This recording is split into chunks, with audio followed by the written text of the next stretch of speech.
Like I said last week, I normally don't read through the stories so that I'm reacting and it's just a bit better when I read it live for the first time. However, I have read this one through once just because I felt like it was a little bit of a sensitive topic and I wanted to give it the respect that it deserves and really think about how I wanted to go about answering it for this person because I really do feel sorry for them. And I think there is a way out of the situation that they've got themselves backed into. If you're listening to this, I really hope you're all right and that this situation resolves itself and going forward, you can live a life of freedom. So, gotta really big that one up. I'll give a little disclaimer for these stories. Am I the arsehole for lying to my partner about my gender? I'm gonna start by saying, yes, you are a complete arsehole, but I will tell you for why once I've read the story. Hi Tatty, I have a question which feels very personal and a little bit sensitive. I just want to say, guys, a little disclaimer here that I know we talk about the most bizarre, weird, horrific situations that some people do for revenge and breakup stories and Steve and Amy getting all up to all their shenanigans. However, these are real people that send in these stories, and I always try and be as respectful as possible and give my honesty where it's necessary. But this story in particular is super personal and it's very vulnerable. And I would just like to say, if you are thinking about sending a story in, your vulnerability is always welcome in my inbox. I will always try and help people as much as possible. And although I've not been in this particular circumstance in my life, I'll try and relate as much as possible. And my main priority in this story specifically is you, the writer, Steve, not Amy. So let's get going. So, my name is Steve, and my girlfriend Amy and I had been together for about a year. In 2018, I did a lot of self work, and this bled through into COVID during 2020. Same, I had an absolute breakdown the day that we went into COVID.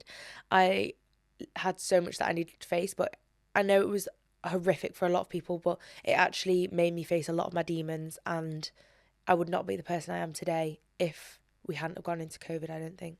Anyway, so I came out as gay the year prior and was accepting the feeling of I was expecting the feeling of relief and validation that this label would give me, as I had heard from others.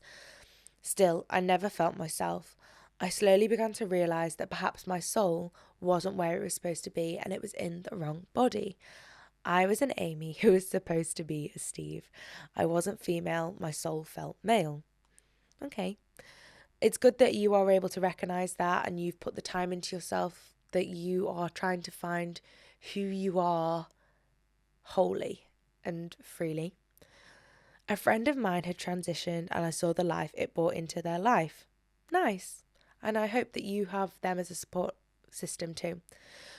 Quite a few of my family and friends were unbelievably supportive, and I couldn't have asked for a better support network. However, of course, I was met with a lot of animosity, transphobia, and homophobia from many, many people and lost out on a lot of relationships. I'm very happy that your family and the people closest to you were quite supportive. And at the end of the day, if people loved you wholly and for you as a person, these transphobic and homophobic things wouldn't it just wouldn't make a difference who you are. Do you know what I mean? What gender you are, if they love your personality and your soul and your brain and how you function and treat other people. Bizarre to me, that. It was only when the world opened. Oh, so you've decided to transition during this time. It was only when the world opened up again that my gender anxiety became unbearable and I really struggled. Yeah, I can imagine when you're in that close circle and you're only seeing a certain amount of people, that can be really comforting. And, you know, when you're coming out, and even for the average person, the average Joe, going out into the world after lockdown was a lot for so many people. And coming out as this blossomed man must have felt in one way quite freeing, but also you've got to face people and introduce yourself as this new beautiful person that you are.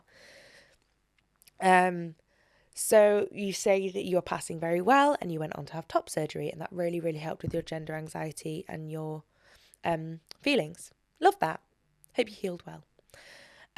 So I began to date, and very quickly, one of the first people I fell for was Amy. She was beautiful, talented, funny, and she made the best lasagna. Yeah, you gotta have your priorities right, okay? The problem was, she didn't know I had once been a female and not yet had gender reassignment surgery.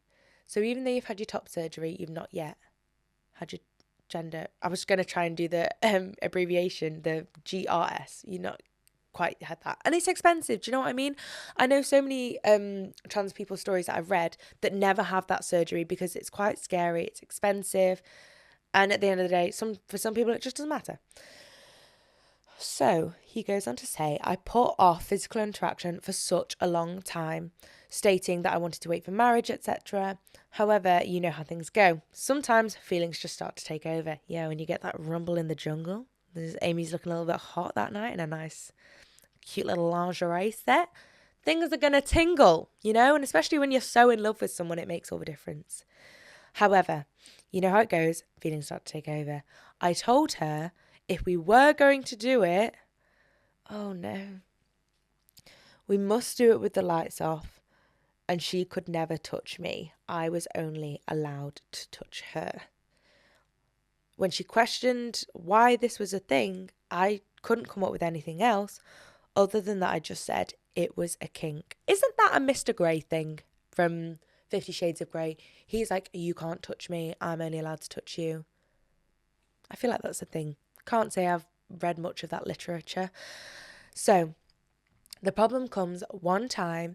Amy very kindly began to clean my house and came across my, I don't know if I can say this without getting demonetized, but like an artificial pleasuring stick. Yep, we'll just roll with that.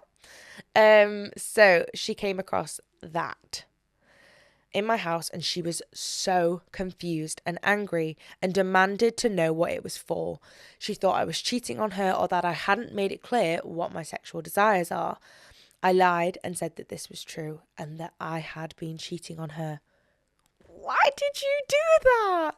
That was the perfect flaw for you to, that was the time for you to be honest with her and say, listen, Amy, I've not been cheating on you, but I have been lying in a different way. And you know, I love you so much, and I would hope you love me for the person I am and how I treat you and how I spend my life with you. And, you know, we've built such a nice time together. That you should have come out and been honest at that point. And like I said, I've never been in this circumstance, and it's clear that you have weighed up both options and you've seen that the cheating angle has more of a return on investment. But you should have been, that was the time where you should have been truthful with her. She somehow forgave me. I was fully expecting her to break up with me. However, going forward, she became super paranoid. She demanded to know where I was at all times and who I was with. She would text my friends asking if they could corroborate my stories, and I can't blame her. After a few months of this, I decided it would be best for her if I told her the truth. So I sat down and I told her my full story. I showed her pictures of my childhood and explained my transitions timeline. Now she won't talk to me. She says she can never trust me again. I'm trying to protect her feelings, and I was trying to protect mine from getting insecure and upset. So, am I wrong? Now, like I said at the start, I fully believe that you are wrong in this situation. Yes, it is wrong that you lied to Amy and that her feelings are upset. However, I think the true betrayal here is the betrayal that you have done to yourself. You deserve to find someone that will love you, every single inch of you, whatever gender that may represent. You deserve someone that will look past what isn't quite representative of the gender that you are. You can find someone that will love you purely and wholly, and you have done a massive betrayal to yourself by not being honest with Amy from the get-go because of the insecurity that you felt. Maybe if you were honest with Amy from the start, she would have been open to it, especially before you started becoming sexually, you started, I can't think of the word, getting it on. But the betrayal here is to yourself, and I hope moving forward that you can take this as a lesson to be authentic to you. I know it can be so scary, but imagine the day that you fall in love with that girl that doesn't give a shit and just loves Steve for Steve, I'm sure there's many other people that make lasagnas. You clearly have a lot of thought for other people, and it's time to put that thought and love into yourself. And I don't know what way that is possible for you, whether you just need to put it out there and go for it. Because like I say, there is a lovely lady out there that just won't, it will be the least, your gender will be the least important, and your anatomy will be the least important thing to the person that loves you most. They will care for you in ways that you will never have felt possible. You'll be able to be open more about your insecurities and your struggles, and they can help you through. You'll have another addition to your support network. And it'll just be everything that you maybe wanted from Amy. And, you know, maybe if you'd have been honest with Amy in the start, she would have been like, sorry, I am attractive. I'm attracted to men with penises, and, you know, you can't offer me that at the minute.